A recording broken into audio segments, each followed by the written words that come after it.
जय हिंद साथियों, मैं सतीश कुमार आपका अपने YouTube channel Aaradhya Education Academy में हार्दिक स्वागत करता हूं। दोस्तों, आपको 1 बाय 1 करके प्रैक्टिस सेट 10 तक हम सॉल्व करा चुके हैं और आज आपको हम प्रैक्टिस सेट 11 सॉल्व कराएंगे। जो परीक्षा आपकी आने वाली है, कुछ छात्रों की परीक्षाएं 15 को हैं, कुछ को 16 को हैं, 16 अक्टूबर को। तो इस प्रकार से परीक्षा के कुछ ही दिन बचे हैं। तो मैं आशा करता हूँ आप लोग मेरे 1 बाय 1 करके प्रैक्टिस सेट सॉल्व जो कराए हैं हम उनको देख डालें, एक बार रिवाइज कर लें, क्योंकि मैं आप सभी को वो क्वेश्चन अपने पीडीएफ में बनाता हूँ, वो बनाए हैं जो क्वेश्चन मोस्ट इम्पॉर्टेंट हैं। तो फ्रेंड्स, आज का पहला क्वेश्चन है, शिवाजी घुड़सवार सेना में सबसे नीचे की श्रेणी का अधिकारी कौन था? शिवाजी की घुड़सवार सेना में सबसे नीचे की श्रेणी का जो अधिकारी था वो कौन था, ये प्रश्न है। तो हवलदार था, हजारी था, जुमलावर था, जुमलादार था, नायक था, कौन था, ये आपको बताना है। तो हवलदार था, इसका ए ऑप्शन बिल्कुल राइट हो जाएगा। नेक्स्ट क्वेश्चन है, कृष्णदेव राय ने अमुक्तमाल्यद की रचना किस भाषा में की थी? संस्कृत भाषा में, तमिल भाषा में, तेलुगु भाषा में, कन्नड़ भाषा में? तो तेलुगु भाषा में की थी, इसका सी ऑप्शन बिल्कुल राइट हो जाएगा। नेक्स्ट क्वेश्चन है, सूची फर्स्ट राजवंश एवं सूची सेकंड राजधानी को कूट के आधार पर मिलाना है इसको, तो इसको हम मिला रहे हैं। देखिएगा, पहला प्रतिहार है, तो प्रतिहार इसको जो है हम कन्नौज से मिला देंगे। चोल है, चोल को हम तंजौर से मिला देंगे। परमार है, परमार को हम धारा से ही मिला देंगे और सोलंकी को हम अन्यलवार से मिला देंगे। इस प्रकार अगर देखा जाए इस मिलान के आधार पर इसका ऑप्शन नंबर डी राइट आ रहा है, तो डी ऑप्शन इसको राइट हो जाएगा। अगले प्रश्न की बात करेंगे हम, निम्नलिखित अभिलेखों में से किसमें चंद्रगुप्त मौर्य और अशोक दोनों के नाम का उल्लेख है?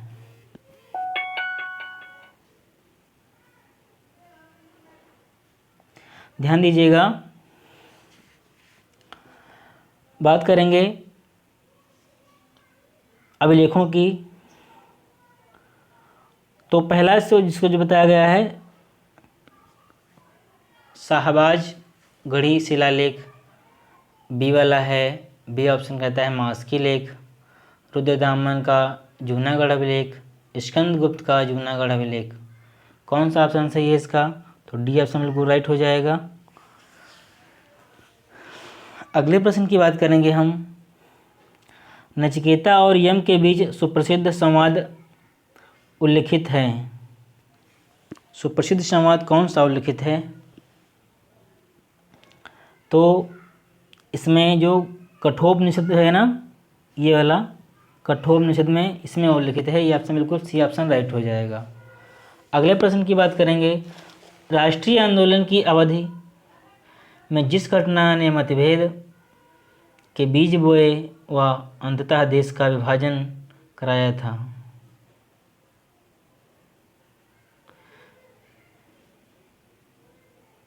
तो बताइए वो कौन सा जो है स्थापना वर्ष था?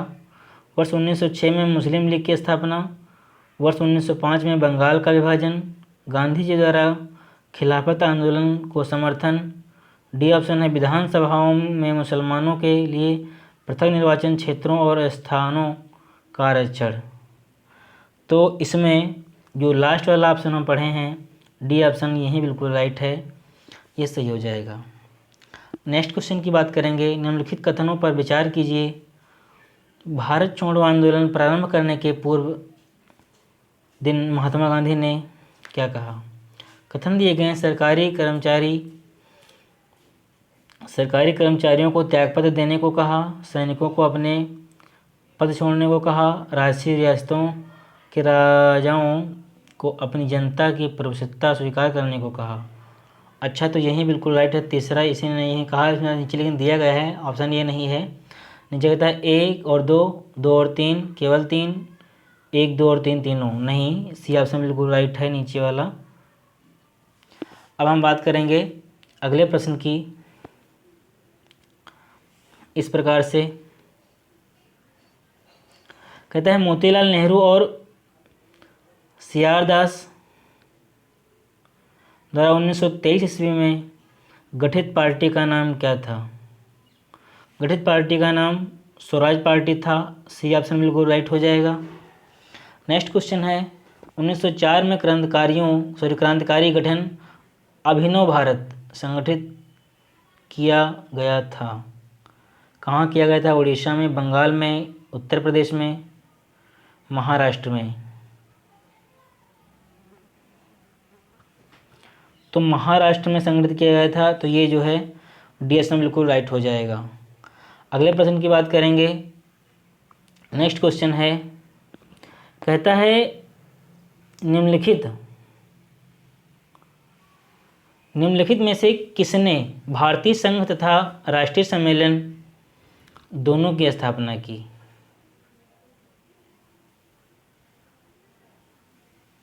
बताइएगा। दोनों की स्थापना की। सुरेंद्र नाथ बनर्जी था, आनंद मोहन बोस, शिशिर कुमार बोस, मोतीलाल नेहरू, दादा भाई नौरोजी। तो इसमें बहुत ही अच्छा प्रश्न है। सीधी सी बात कहता है दोनों की स्थापना की थी, राष्ट्रीय सम्मेलन दोनों की स्थापना की थी। तो सुरेंद्र नाथ बनर्जी था, आनंद मोहन बोस, इसका पहला ऑप्शन बिल्कुल ए ऑप्शन बिल्कुल राइट हो जाएगा। अगला प्रश्न की बात करेंगे हम। कहता है प्रश्न की वायुमंडल के किस मंडल में 1000 मीटर ऊपर जाने पर तापमान 6.5 डिग्री सेंटीग्रेड की दर से कम हो जाता है? वो कौन सा मंडल है? प्रश्न बहुत ही अच्छा है। कहता है वायुमंडल के किस मंडल में 1000 मीटर ऊपर जाने पर तापमान 6.5 डिग्री सेंटीग्रेड की दर से कम हो जाता है? तो मध्य मंडल है, आयन मंडल है, ओजोन मंडल है या परिवर्तन मंडल है, जिसे हम क्षोभ मंडल भी कहते हैं। कौन सा मंडल है वो आपका परिवर्तन मंडल है, यानी कि क्षोभ मंडल है। ये डी ऑप्शन बिल्कुल राइट हो जाएगा। अगले प्रश्न की बात करेंगे हम। पर्वतों की उत्पत्ति का रेडियोधर्मिता सिद्धांत प्रस्तुत किया है। पर्वतों की उत्पत्ति का रेडियोधर्मिता सिद्धांत प्रस्तुत किया है। किसने प्रस्तुत किया है? जोली ने, होम्स ने, डेली ने, कोबर ने। किसने प्रस्तुत किया है? तो इसमें जोली ने प्रस्तुत किया है, लेकिन फ्रेंड्स आपको हम बता देंगे कि होम्स ने, इन्होंने भी सिद्धांत जो है इनका भी है। तो होम्स ने संवहन तरंग सिद्धांत प्रस्तुत किया था। संवहन तरंग सिद्धांत ऐसा किसने किया था? होम्स ने। अब हम बात करेंगे डेली ने। तो डेली ने क्या किया? जो खिसकते हुए महाद्वीप है ना, इनका सिद्धांत प्रस्तुत किया था। डेली ने खिसकते हुए महाद्वीप, खिसकते हुए महाद्वीप। और नेक्स्ट के बाद कोबर ने, ऑप्शन तो आपका इसका ए सही है, हम बात कर रहे थे। कोबर ने क्या किया?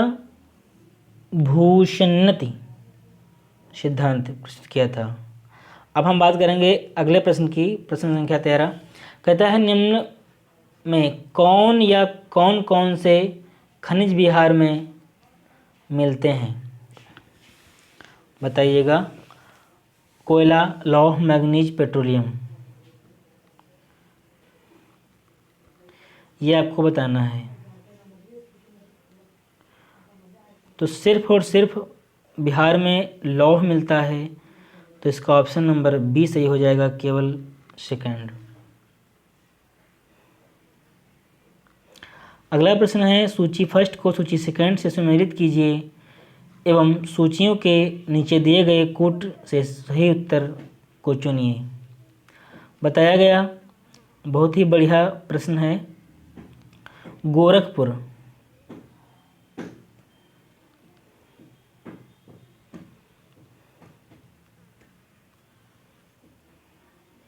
एक सेकेंड, गोरखपुर दिया है, फैजाबाद, कानपुर, आगरा, गंगा, सरयू, यमुना, ताप्ती नदी की बात हो रही है, ध्यान दीजिएगा।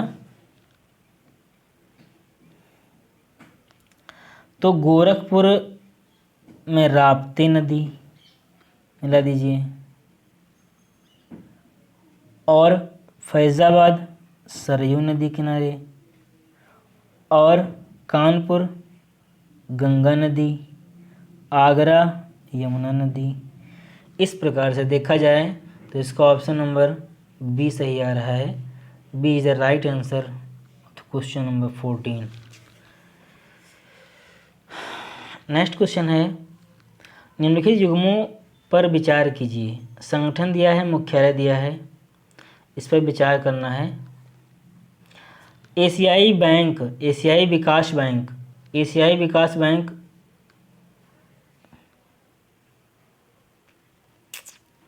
अच्छा, टोक्यो, सिंगापुर, एकाक, इसका ऑप्शन नहीं दिख रहा है सही से, हम इसको थोड़ा ऊपर कर रहे हैं इस प्रकार से।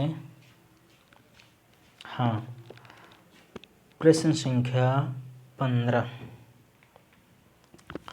ध्यान दीजिए। क्या बताया गया था, उपयुक्त युग्मों में से कौन सा सही है, कौन सा सही उसको सम्मिलित हैं, सही सम्मिलित हैं, ये बताया जा रहा है। सही सुमेलित है कौन सा? अच्छा, तो एशिया प्रशांत आर्थिक सहयोग सिंगापुर, ये वाला बिल्कुल सही सुमेलित है, बी वाला। तो इसमें केवल ऑप्शन नंबर सही हो जाएगा आपका, बी ऑप्शन सही हो जाएगा, केवल 2 बिल्कुल राइट। अगले प्रश्न की बात करें, किस वर्ष को भारत के जनांकिकी का विभाजक कहा जाता है? भारत के जनांकिकी का विभाजन किस वर्ष को कहा जाता है? अच्छा, 1901, 1921, 1951, 1971। तो 1921 को भारत के जनांकिकी का विभाजन कहा जाता है। अगला प्रश्न है, निर्मल ग्राम पुरस्कार योजना का उद्देश्य नहीं है। स्वच्छता, तालाब एवं अन्य जल संकुलों का स्वच्छता, पीने के लिए स्वच्छ जल व्यवस्था, आंगनबाड़ी स्वच्छता। तो सबसा जो है बताया स्वच्छता, पहला ऑप्शन बिल्कुल राइट हो जाएगा। नेक्स्ट क्वेश्चन है, न्यूनतम समर्थन मूल्य का निर्धारक है। न्यूनतम समर्थन मूल्य का निर्धारक क्या है? अच्छा, कृषि, भारतीय कृषि अनुसंधान परिषद, राज्य सरकार, कृषि लागत एवं मूल्य आयोग, इनमें से कोई नहीं। तो कृषि लागत एवं मूल्य आयोग, सी ऑप्शन बिल्कुल इसका राइट हो जाएगा। हम बात करेंगे प्रश्न संख्या 19 की। अगला प्रश्न दिया गया है इस प्रकार से, इसमें बताया जा रहा है कि निम्नलिखित में से कौन सा उपागम प्रोफेसर अमर्त्य सेन से संबंधित है? तो मूल आवश्यकता उपागम, आय उपागम, सक्षमता उपागम, उपयुक्त में से कोई नहीं। तो कौन सा उपागम इसमें से संबंधित है? सक्षमता उपागम, बी ऑप्शन बिल्कुल राइट हो जाएगा। नेक्स्ट क्वेश्चन है, वित्त आयोग का मुख्य कार्य है। वित्त आयोग का मुख्य कार्य क्या है? वित्त आयोग का मुख्य कार्य संविधान में प्रदान, एक मिनट, नहीं 20 नंबर की बात कर रहे हैं। वित्त आयोग का मुख्य कार्य क्या है? केंद्र एवं राज्यों के बीच कर विभाजन, बिल्कुल सही, पहला ऑप्शन सही है, बाकी हम पढ़ेंगे ही नहीं। नेक्स्ट क्वेश्चन की बात करेंगे, भारत में चुनाव की प्रक्रिया के संबंध में विस्तार से बताया गया है। अच्छा, संविधान में प्रदान है, संसदीय कानूनों द्वारा अच्छा, विस्तार से बताया गया है, सीधी सी बात है। दूसरे ऑप्शन बिल्कुल राइट हो जाएगा, बाकी के हम ऑप्शन ही नहीं पढ़ेंगे। नेक्स्ट क्वेश्चन है, सर्वोच्च न्यायालय का न्यायाधीश अपना पद त्याग सकता है? पत्र लिखकर? कैसे त्याग सकता, किसको त्याग देगा सर्वोच्च न्यायालय का न्यायाधीश? मुख्य न्यायाधीश को, राष्ट्रपति को, प्रधानमंत्री को, वित्त मंत्री को? तो राष्ट्रपति को। बी ऑप्शन बिल्कुल राइट हो जाएगा। नेक्स्ट क्वेश्चन की बात करेंगे, क्षेत्रीय परिषद का अध्यक्ष होता है? क्षेत्रीय परिषद का अध्यक्ष कौन होता है? मुख्यमंत्री, राष्ट्रपति, गृह मंत्री, भारत का उपराष्ट्रपति? बताइएगा। तो गृह मंत्री होता है, क्षेत्रीय परिषद का अध्यक्ष गृह मंत्री होता है। अगला प्रश्न है, निम्नलिखित में से एक भारतीय संविधान के अंतर्गत राज्य का नीति निर्देशक तत्व नहीं है? नीति निर्देशक तत्व नहीं है, तो नीति निर्देशक तत्व नहीं है, युवकों को रोजगार देना, बिल्कुल सही, डी ऑप्शन इसका राइट है। नेक्स्ट क्वेश्चन की बात करेंगे, भारतीय संविधान में किस अनुच्छेद के प्रावधानों के अंतर्गत संशोधन किया जा सकता है? अनुच्छेद 368। देखो, संशोधन की बात की जा रही है, अनुच्छेद 368। हाँ, तो पहले ही सही है, इसमें संशोधन किया जा सकता है। बताया गया, एथलीट फुट बीमारी होती है? एथलीट फुट बीमारी होती है किसके द्वारा होती है? जीवाणुओं द्वारा, फफूंद से, प्रोटोजोआ से, सूत्रकृमि से? तो ये फफूंद से होती है। एथलीट फुट बीमारी जो है फफूंद से होती है। नेक्स्ट क्वेश्चन है,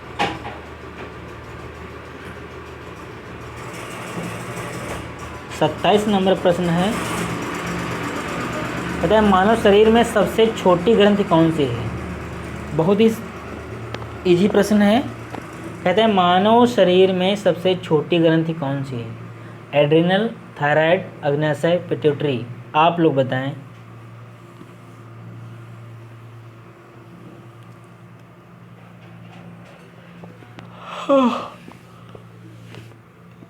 जो पिट्यूटरी ग्रंथि है ना, ये सबसे छोटी ग्रंथि होती है।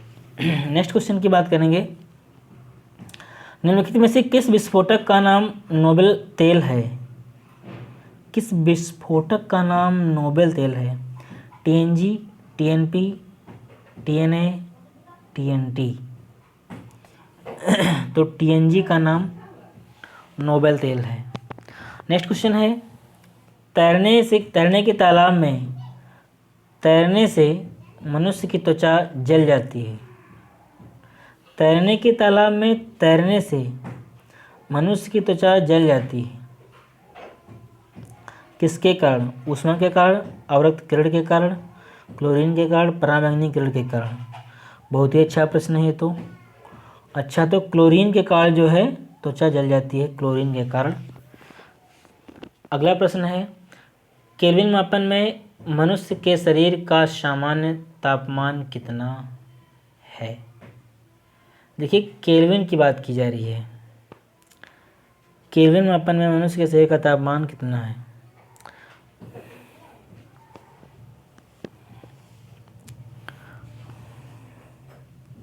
(310), यानी कि इसका जो है ऑप्शन नंबर डी सही हो जाएगा।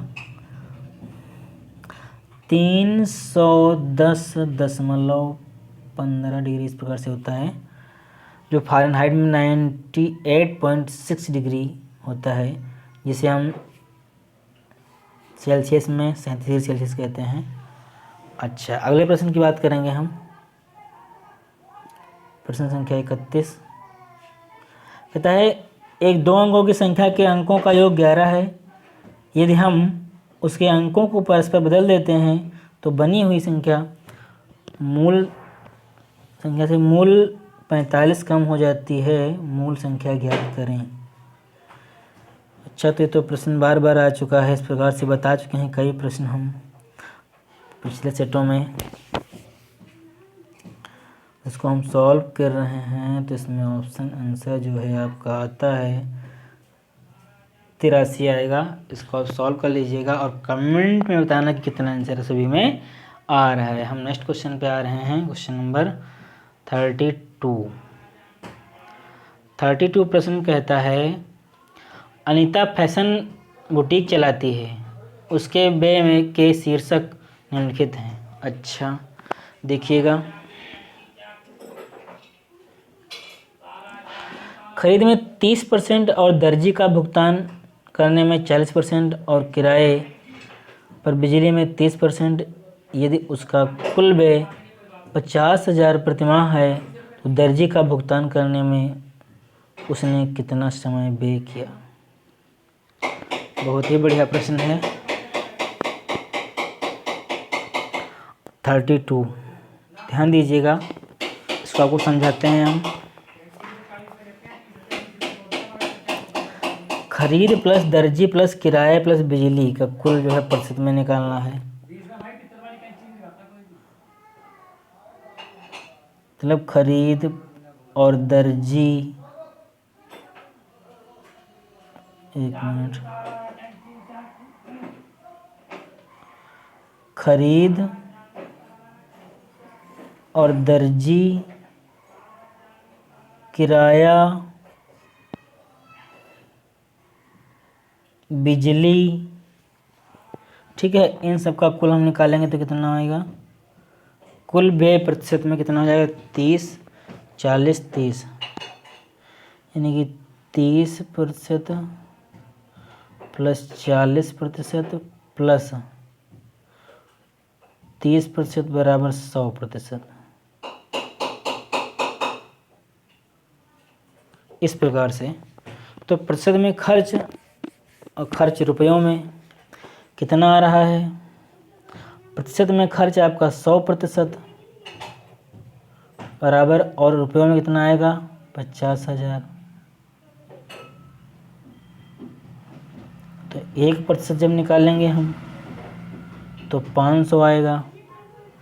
दर्जी पर खर्च 40% की बात की जा रही है, तो दर्जी पर खर्च 40%, 40%, 40 गुणे कितना हो जाएगा, 500 हो जाएगा।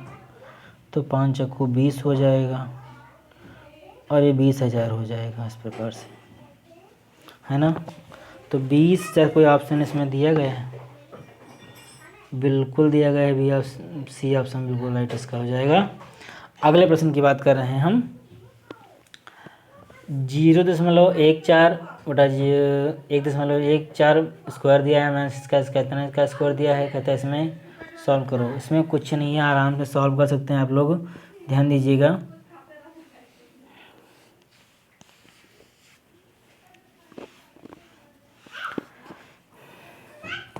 स्पेस की शॉर्टेज है। अच्छा, तो इसमें आपका सॉल्व करने पर ऑप्शन नंबर इसका आएगा डी आएगा, डी ऑप्शन राइट हो जाएगा। नेक्स्ट क्वेश्चन की बात करेंगे हम। क्रिकेटरों के एक समूह का औसत स्कोर 42 था। एक नया खिलाड़ी शामिल होता है और समूह के सदस्यों के औसत का 250% स्कोर करता है। परिणाम स्वरूप समग्र औसत में 30% की वृद्धि हो जाती है। नया खिलाड़ी शामिल होने से पहले समूह में क्रिकेटरों की संख्या क्या थी। इसको हमको शॉर्ट थोड़ा बताए दे रहे हैं, हेल्प दे रहे हैं। करना आपको क्या होगा, पहले हम समूह के जो है क्रिकेटरों की संख्या मान लेंगे। क्या मान लेंगे, x मान लेते हैं। उसके बाद कुल स्कोर मान लेते हैं। कुल स्कोर हमारा कितना हो जाएगा, 42 दिया था तो 42 x हो जाएगा, सीधी सी बात है। और क्रिकेटरों की संख्या में एक खिलाड़ी के समूह में कितना हो जाएगा, x+1 हो जाएगा करके, इस प्रकार से, ठीक है ना। तो हम नया औसत निकाल लेंगे। नया औसत जब निकाल लेंगे एकदम खिलाड़ी का, नए खिलाड़ी का स्कोर निकाल लेंगे। स्कोर निकालने पर औसत गुणे संख्या कर देंगे और मेरा आंसर आ जाएगा, कितना आएगा, 4 आएगा, ठीक है ना। तो इस प्रकार से इसमें से 4 बिल्कुल राइट हो जाएगा। नेक्स्ट क्वेश्चन की बात कर रहे हैं। इसमें भी कुछ नहीं करना, कहता है √2⁴ दिया है इसमें, प्लस खूब 64 दिया है, प्लस ऐसे प्रकार से 2⁴ दिया है ना। तो रूट बनाने में समय लग जाएगा। अच्छा, इसको सॉल्व कर लीजिएगा इस प्रकार से। 2⁴ थी ना, तो 2 गुणे 2 4 कर लेंगे इस प्रकार से। और प्लस करके इसको भी रूट की पावर 2 की पावर 3 थी ना, तो 4 हो जाएगा ये, ठीक है ना। और प्लस इसमें कितना था 2 की पावर 8, तो 2 की पावर 8 का मतलब ये 8 बार लिख देंगे, ठीक है ना।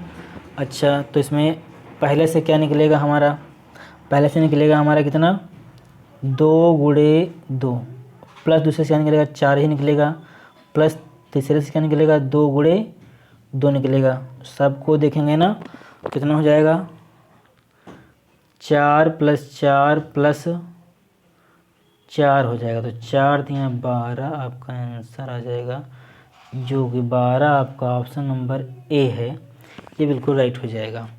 नेक्स्ट क्वेश्चन की बात करेंगे हम, मधुशाला किसके द्वारा रचित है। तो मधुशाला किसके द्वारा रचित है, महादेवी वर्मा द्वारा, मैथिली शरण द्वारा, हरिवंश राय बच्चन द्वारा, सुमित्रा नंदन पंत जी के द्वारा। तो ये पूछा जा रहा है मधुशाला। अच्छा, तो ये जो है हरिवंश राय बच्चन जी की रचित रचना है।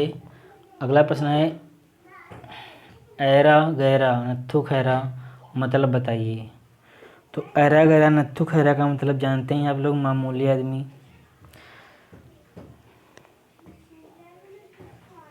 मामूली आदमी। नेक्स्ट क्वेश्चन की बात करेंगे, प्रति प्लस प्रतिधन आघात का संधि रूप क्या होगा। प्रतिधन आघात का संधि रूप क्या होगा, प्रत्याघात होगा, सीधी सी बात है। E + A बराबर ये हो जाएगा। बताएगा इसमें क्या, यद्यपि वह बीमार था परंतु वह मेला गया, वाक्य की त्रुटियां सुधारें। अच्छा, यद्यपि वह बीमार था फिर भी वह मेला गया, अच्छा बताया गया। तो देख लीजिएगा, यद्यपि वह बीमार था लेकिन वह मेला गया, यद्यपि वह बीमार था फिर भी वह मेला गया, यद्यपि वह बीमार था तथापि वह मेला गया। तो सी ऑप्शन बिल्कुल राइट आ रहा है इसमें, तो सी ही बिल्कुल राइट हो जाएगा। अगला प्रश्न है, सब कुछ जानने वाला, सब कुछ जानने वाला वाक्यांश के लिए एक शब्द लिखना है। तो सब कुछ जानने वाला जानते हैं आप लोग, सर्वज्ञ होता है। अगला दिया है डायरेक्शन, मतलब ये पैरा दिया है, पैसे दिया हुआ है। इस पैसेज को पढ़ना, read the passage given below and answer the question that follows दिया गया है। इस पैसेज को पढ़ना है आपको, और इसके नीचे जो कुछ क्वेश्चन दिए गए हैं इनके आपको आंसर भी देने हैं। तो फ्रेंड्स, अब पढ़ेंगे तो समय वीडियो लंबा हो जाएगा। हम चूँकि पढ़ चुके हैं तो वीडियो को सिर्फ और सिर्फ आपको हम इसके आंसर बता देंगे, कौन सा ऑप्शन इसका सही होगा वो आप लोग जो है ये पैराग्राफ पढ़ लेना, बिल्कुल राइट आ जाएगा। बताएगा, select the most appropriate synonyms of the underline word. तो सीन विद एन ओवरवेलमिंग क्या बताया गया, majority in the college elections. तो इसमें बताना क्या है आपको, सिनोनिम्स बताना है। अंडरलाइन जो दिया गया है इसका सिनोनिम्स बताना है। तो पहला क्या दिया गया है इसमें, स्टोनिशिंग, ओवरवेलमिंग। तो स्टोनिशिंग यही आपका पहला बिल्कुल राइट है, यही इसका सिनोनिम्स है। नेक्स्ट क्वेश्चन है, कहता है the place is infested, space दिया गया है, poisonous snakes, fill in the blanks by suitable appropriate preposition. अच्छा, तो ध्यान दीजिए, विद, इन, फ्रॉम, बाय, इसमें से क्या फिल किया जाएगा ये आपको जो है फिल करना है, ध्यान दीजिए। तो क्या बताया गया, the place is infested with poisonous, with poisonous, बिल्कुल राइट है, ये सही है इसका। सी एक्सपेक्ट्स दैट हर सून, इसमें क्या भरा जाएगा, can return, may return, should return, might return. बहुत ही शानदार प्रश्न है, इसमें ध्यान दीजिए। She expects that her son may return, B option बिल्कुल राइट आंसर इसका हो जाएगा। नेक्स्ट क्वेश्चन की बात करेंगे। The student said we went to learn a foreign language. Foreign language in reported speech the above sentence will be the student said that. ध्यान दीजिए, the student said that, आगे इसकी जो है वो क्या होगा ये आपको बताना है ना। अच्छा, तो they want to learn a foreign language ना, they wanted to learn a foreign language, ये बिल्कुल सही है, बी ऑप्शन बिल्कुल राइट हो जाएगा इसका। नेक्स्ट क्वेश्चन की बात करेंगे।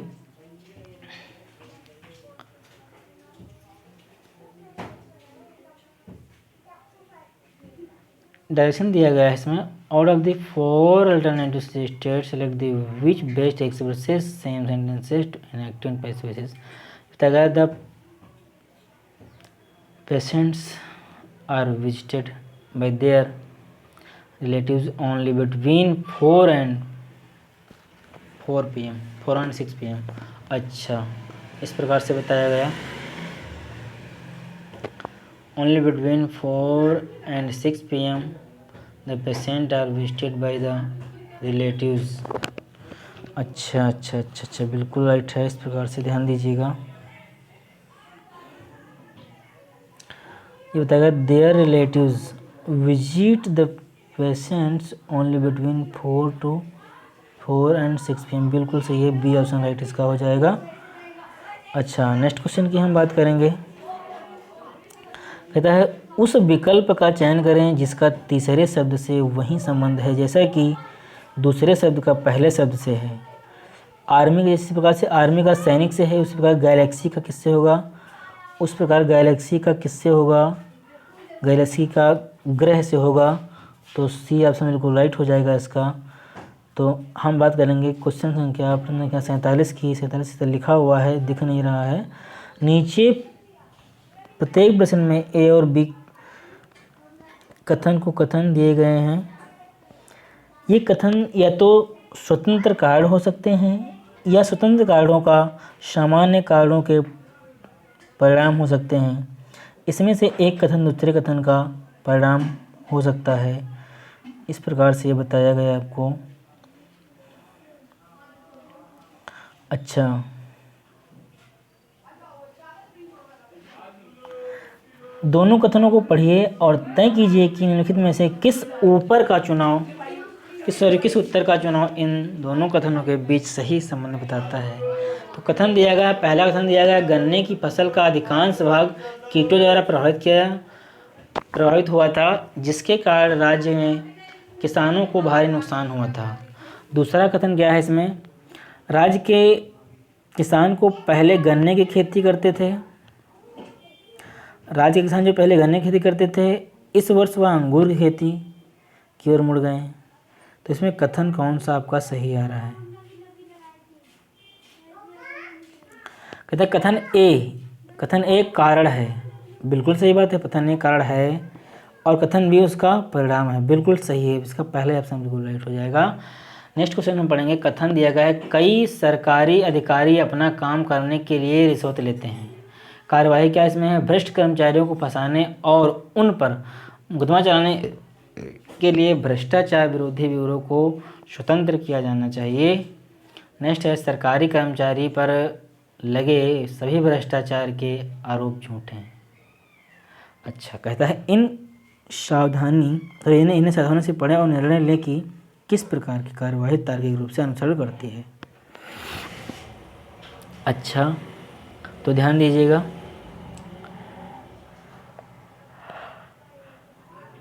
ना तो एक और ना ही दो अनुसरण करता है, सिर्फ एक अनुसरण करता है, बिल्कुल सही है, इसका बी ही ऑप्शन राइट आ जाएगा।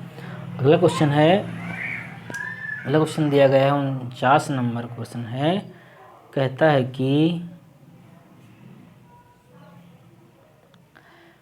4WXZH8QPOJ6GTMVEUH53B यदि बाईं ओर से 7वें, 8वें, 15वें और 17वें अक्षर को एक सार्थक शब्द बनाने के लिए चुना जाता है तो उस शब्द का तीसरा क्या होगा? अच्छा, ये बात है ना। देखो 7वां P होगा, 8वां अक्षर O होगा, 15वां अक्षर E होगा, 17वां अक्षर H होगा। सार्थक शब्द जो होगा आपका ना क्या हो जाएगा, वो उल्टा तरह से पूछे ना तो होप हो जाएगा। बिल्कुल राइट है, होप हो जाएगा। होप तो इसका 49 का जो है ए ऑप्शन सही हो जाएगा। बिल्कुल राइट आंसर ए हो जाएगा। अच्छा, नेक्स्ट क्वेश्चन की बात करेंगे हम। शाम के 4:52 पर घंटी की सुई और मिनट की सुई द्वारा बनाए गए दो कोणों में से छोटा कोण कितनी डिग्री का होगा? ये प्रश्न बताया जा रहा है। अच्छा, 162 डिग्री, 164.5 डिग्री, 165 डिग्री, 166 डिग्री। तो इसमें 166 डिग्री का कोण बनाएगा। ये डी ऑप्शन बिल्कुल राइट हो जाएगा। बिल्कुल राइट हो जाएगा D option, D for rock. ध्यान दीजिएगा। तो thanks for watching my video. आप सभी को आशा करता हूँ वीडियो अच्छा लगा होगा। वीडियो को लाइक करें, शेयर करें और चैनल को सब्सक्राइब करें। धन्यवाद। मिलते हैं अगले वीडियो में, तब तक के लिए जय हिंद, वंदे मातरम।